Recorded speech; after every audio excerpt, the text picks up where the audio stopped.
kids, welcome to grade 10 economics class. In today's class we are going to discuss chapter number 3, which is money and credit, and today's session will be session number 6. So we'll start with the terms of credit. हम लोगों ने इससे पहले के session में credit के बारे में डिस्कस किया था कि किस किस टाइप का क्रेडिट होता है. Every loan agreement specifies an interest rate which the borrower must pay to the lender along with the repayment of the principal. तो जो भी लोन एग्रीमेंट होता है उसमें एक जो इंटरेस्ट रेट है वो स्पेसिफाइड रहता है, और वो जो इंटरेस्ट रेट होता है वो बोरोवर पे करता है लेंडर को along with the repayment of the principal. तो एक अगर कभी भी कोई लोन लेगा तो उसमें एक लोन एग्रीमेंट बनता है, and in that loan agreement उसमें लिखा होता है कि जो इंटरेस्ट रेट है वो कितना होगा, और जो बोरोवर है देन ही हैज़ टू पे द लेंडर जो इंटरेस्ट रेट है अलॉन्ग विद द रीपेमेंट जो होगा प्रिंसिपल का. तो प्रिंसिपल अमाउंट प्लस इंटरेस्ट वो पे करेगा जो लेंडर है उसको. In addition, lenders may demand collateral या security against loans.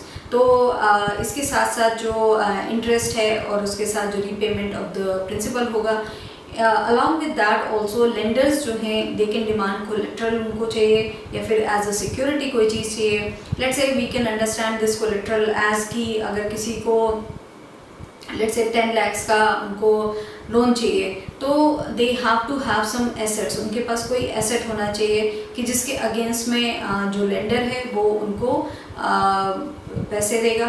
तो एक ये एग्जांपल हो सकता है कि उनके पास गोल्ड हो तो वो गोल्ड एज अ कोलेट्रल रख दें. मतलब कोलेट्रल इज़ द सिक्योरिटी कि अगर आपने लोन रीपे नहीं किया तो अगर आपने गोल्ड कोलेट्रल रखा है तो आपका गोल्ड वो लोग ले लेंगे जिन्होंने आपको पैसे दिए हैं. So this is what it is कि लेंडर्स जो हैं वो डिमांड कर सकते हैं कोलेट्रल की भी.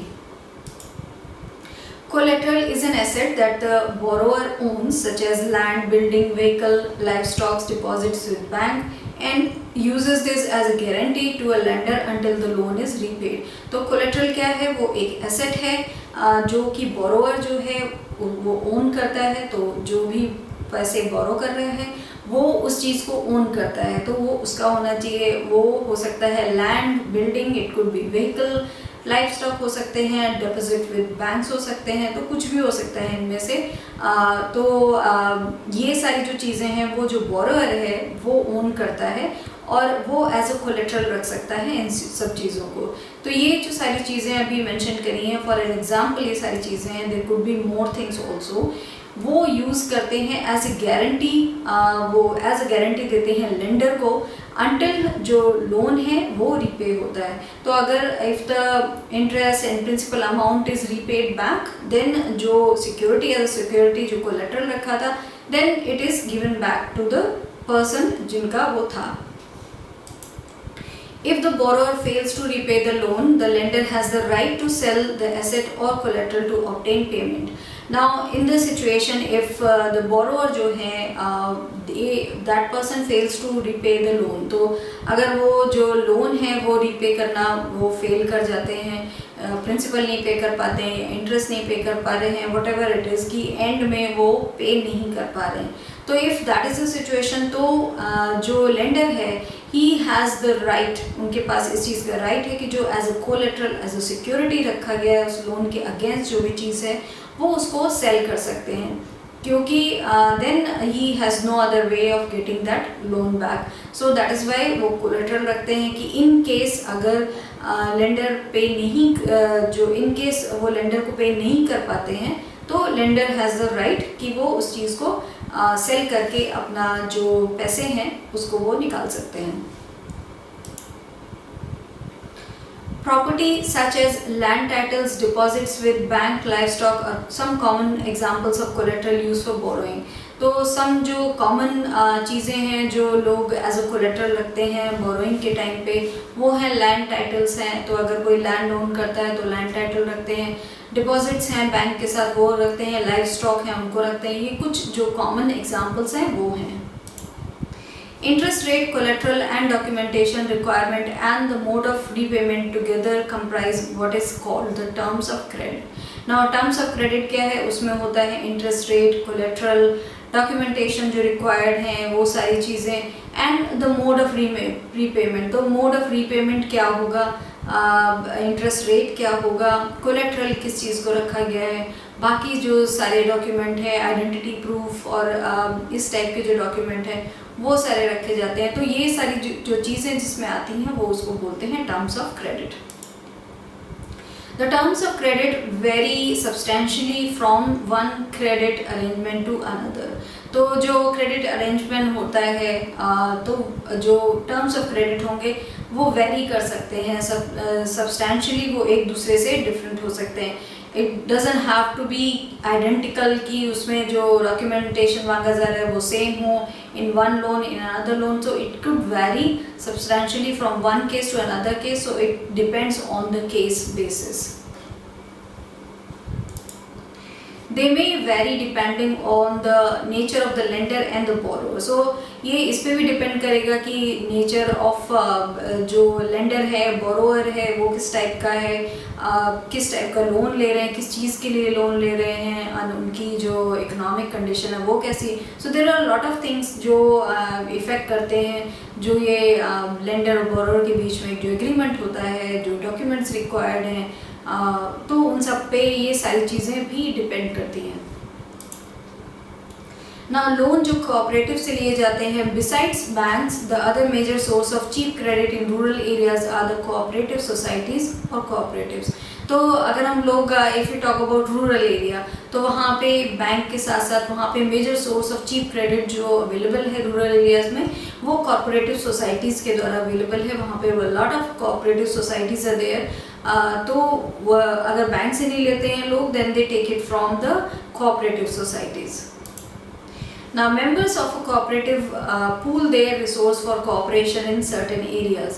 जो members होते हैं cooperative society में you know the way it is made कि वो एक society है, cooperation से बनी है, एक दूसरे के साथ से बनी है। So there are members of those cooperative society and उससे जो ये होता है कि members जो होते हैं cooperative society के वो pool करते हैं रिसोर्सेज को, वो एक साथ रिसोर्सेज पूल करके रखते हैं, मनी पूल करके रखते हैं, and when somebody needs it वो उनकी हेल्प करते हैं। तो जो मेंबर्स होते हैं cooperative pool their resources for cooperation in certain areas.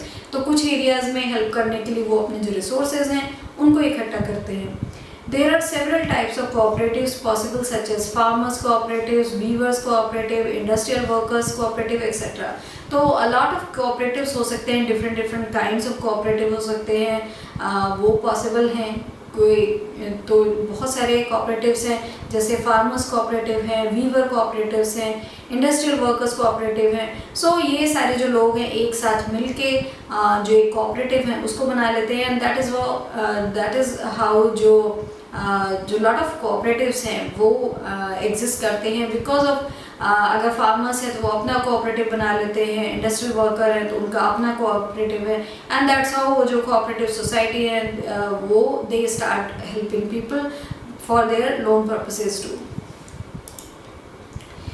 Krishak cooperative functions in a village not very far from Sonpur. It has 2300 farmers and members. तो अगर हम लोग एक कोऑपरेटिव की बात करें तो वो है कृषक कोऑपरेटिव तो वो फंक्शन करता है सोनपुर विलेज से थोड़ा दूर पे जाके, वहाँ पे वो फंक्शन करता है। उसमें 2300 जो फार्मर्स हैं वो मेंबर हैं। तो जो भी कोऑपरेटिव होते हैं उसमें मेंबर होते हैं। It accepts deposits from its members. With these deposits as collateral, the cooperative has obtained a large loan from the bank. Now, what the members do, वो members सारे मिलके इस cooperative को बनाते हैं, and then वो accept करते हैं deposits from its members. जो उसके सारे members होते हैं वो लोग पैसे देते हैं, and that's how cooperative के पास पैसा आता है। With these deposits as collateral, तो ये सारे जो डिपॉजिट करते हैं members all together, जितने भी member होंगे they will give their money, वो अपना पैसा देंगे, एंड इस तरीके से जो cooperative होगा वो पैसे को डिपॉजिट करता है, इकट्ठा करता है, and when they have that deposit वो as collateral यूज़ करते हैं, and the cooperative has obtained a large loan from the bank, तो वो large loan लेते हैं बैंक से। These funds are used to provide loans to members. Once these loans are repaid, another round of lending can take place. Now जो ये bank से पैसे लेते हैं वो प्रोवाइड करते हैं लोन, जो अपने मेंबर्स हैं उनको वो लोन प्रोवाइड करते हैं, and that's how everybody comes together. That's how it is called a cooperative, because it's made out of cooperation. जो लोन है जो वो लेते हैं, उसके बाद जब वो लोन रीपे हो जाते हैं, उसके बाद फिर से जो लेंडिंग का प्रोसेस है वो होता है.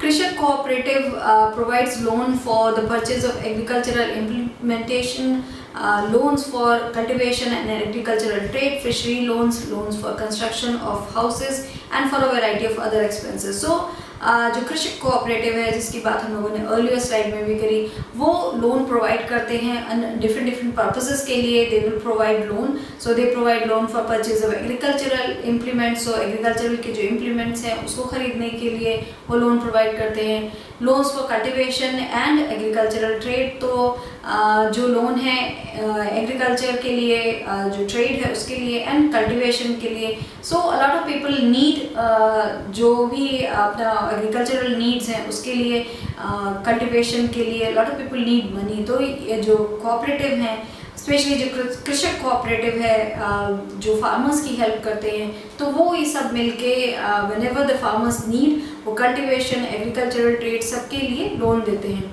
उसके बाद वो loan also they provide for fishery loans and loans of construction of houses. तो वो कंस्ट्रक्शन ऑफ हाउसेज के लिए भी लोन देते हैं, and for a kind of variety of जो लोन्स हैं, अदर एक्सपेंसेस हैं, उसके लिए लोन्स दिए जाते हैं. सो दिस इज़ हाउ जो कृषक कोऑपरेटिव्स हैं, जो अदर कोऑपरेटिव्स भी हैं, दे हेल्प द पीपल. जो रूरल एरियाज़ में वहाँ पे कोऑपरेटिव्स बहुत फेमस है.